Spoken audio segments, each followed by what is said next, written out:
If you're new to audio recording, you've probably heard the term compression used a lot, and compression can actually mean two very different things. It can mean audio compression and it can mean file compression. So in this video, I'm going to break down the difference. Let's go.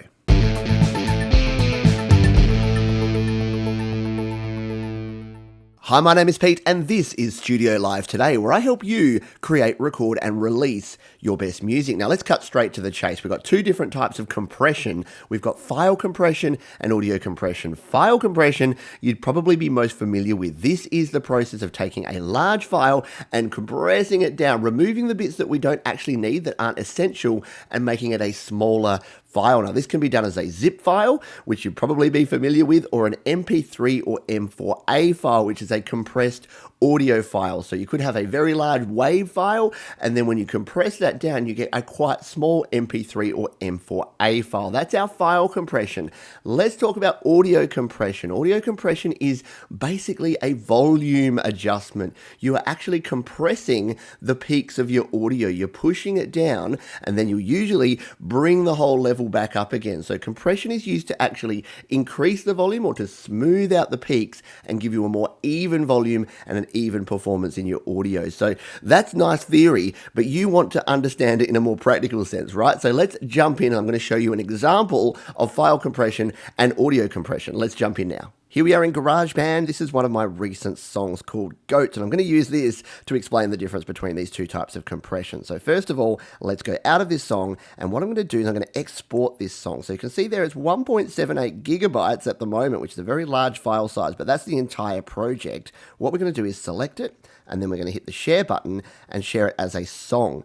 And here is all of our different quality settings, and this is going to tell us a little bit about compression, because the different levels of compression will determine the different levels of quality, mostly between the high quality and highest quality here, which is going to be our M4A files. Anything from low, medium, high, highest is an M4A. So that's a compressed audio file. What you'll notice is that we've got Apple lossless, uncompressed AIF, and uncompressed WAV file, which are uncompressed. So these are not compressing the file at all. So what I'm going to do is I'm going to export one at high quality and one at uncompressed WAV, and then we're going to take a look at the difference between these two files. And here we go. We have two versions of our Goats audio file. On the left is our WAV file at 53.7 megabytes, and on the right is our M4A file at 4.8 megabytes. Now, M4A is Apple's compression codec, which is very similar to MP3, but with slightly smaller file sizes. And the way it achieves those smaller sizes is it actually removes a lot of the frequencies, a lot of the audio that can't actually be heard. So if you're wondering about compression,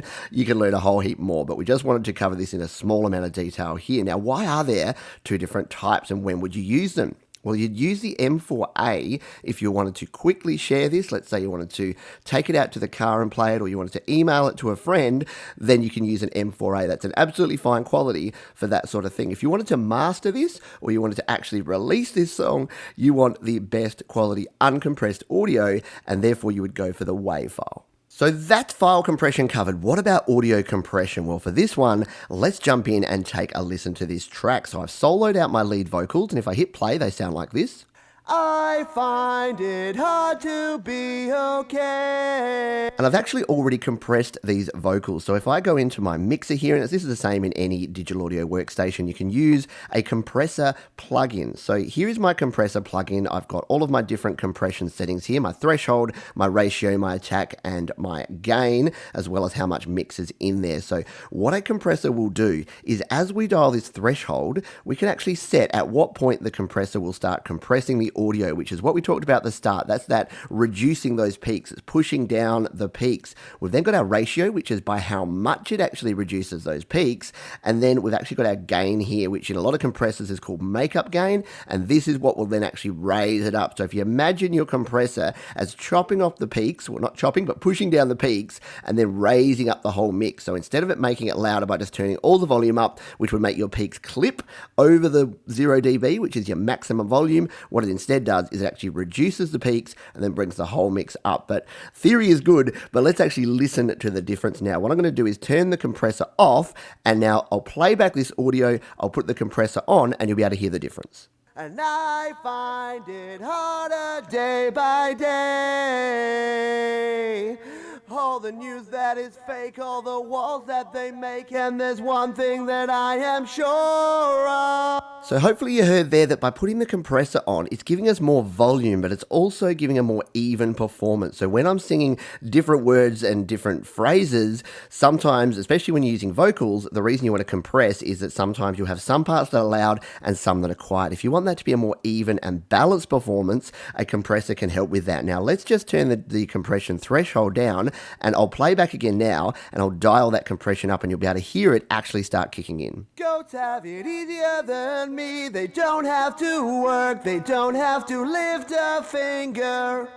And as we reach that higher threshold, you can hear that the compressor is basically always on. And because we've got it at a ratio of 4:1, it's really squashing it. And this is the caveat with a compressor. You need to be careful that you don't use it too heavily and squash everything, because then your mix is going to become really lifeless and it's not going to have any dynamic range, which means there'll be no variation between the loud and the soft parts of your mix. So that is audio compression. I've got a heap more videos all about compression, especially audio compression. So they will be linked at the top and down in the description as well. So if you want to learn more about how to use a compressor in your audio, then check those out as well.